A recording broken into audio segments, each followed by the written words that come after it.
E-commerce shakeup. Government steps in with new rules. Is this good? Good morning, concerned citizens. Recall those instances where online purchases of seemingly brand new items resulted in unforeseen complications.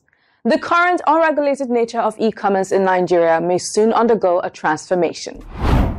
The proposed regulations by the Nigerian government aim to create a more secure and transparent online shopping environment, fostering consumer confidence in the digital marketplace.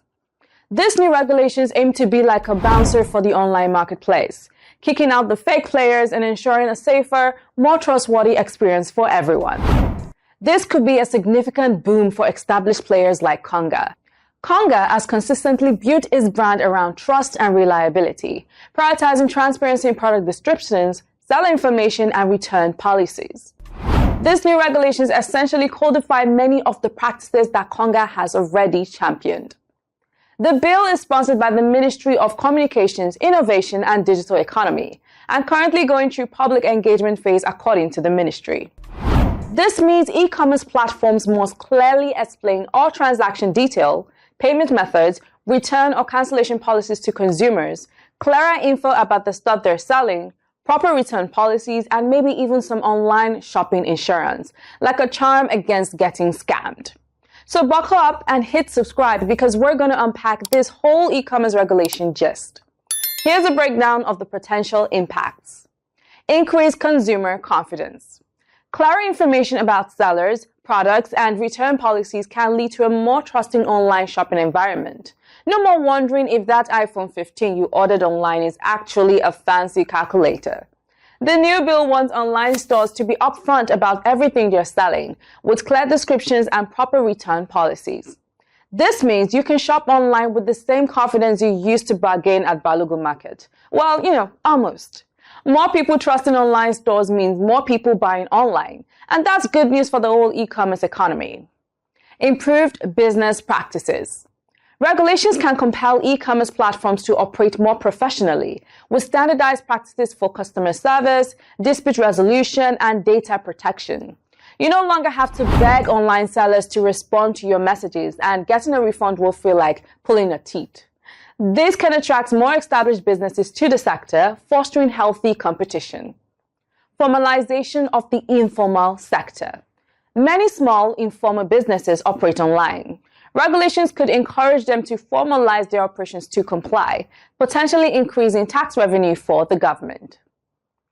Enhance security. You're scrolling through Instagram and you see the perfect pair of shoes, but that lingering fear of trouble stops you from clicking buy. What if they turn out to be knockoffs held together by hope and prayer? Cyber insurance could become a thing, meaning if you get scammed, you might actually get your money back.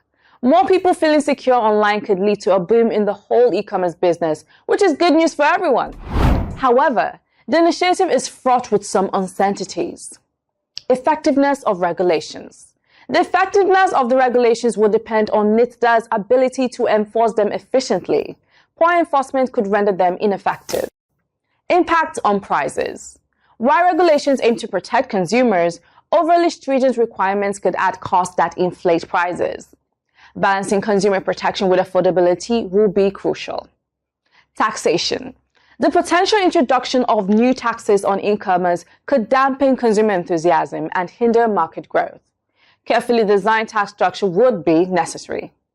Overall, the impact of the e-commerce regulations on the Nigerian economy would depend on the specific details of the final bill and its implementation.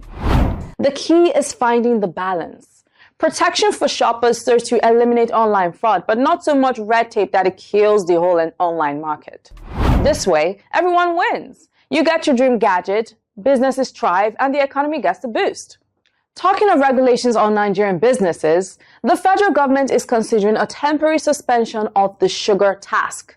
Remember that time you took a sip of your favorite sweetened beverage and it tasted, less sweet? Like your auntie accidentally grabbed Lipton instead of Milo. Yeah, that 10 naira sugar tax the government hit us with. But guess what? The finance minister, Wale Edun, might be thinking of pulling the brakes on that whole thing, at least for a little while. Apparently, these beverage companies are feeling the pinch of the economic downturn, and the minister wants to give them some breathing room. It says it's a temporary thing, like holding your breath during a Lagos traffic jam. You gotta let go eventually, right? This measure aims to help beverage companies navigate the current economic difficulties without going under. The temporary suspension of the sugar tax is seen as a measure to stabilize the economy and support the beverage industry during this crucial moment. He said, the aim is for the Nigerian government to achieve a balance between ensuring a healthy populace and not overtaxing businesses that create jobs, which in turn boost the economy. So keep the conversation going. Like, subscribe, and share. Follow at Official Konga TV across all platforms. Until next time, stay informed.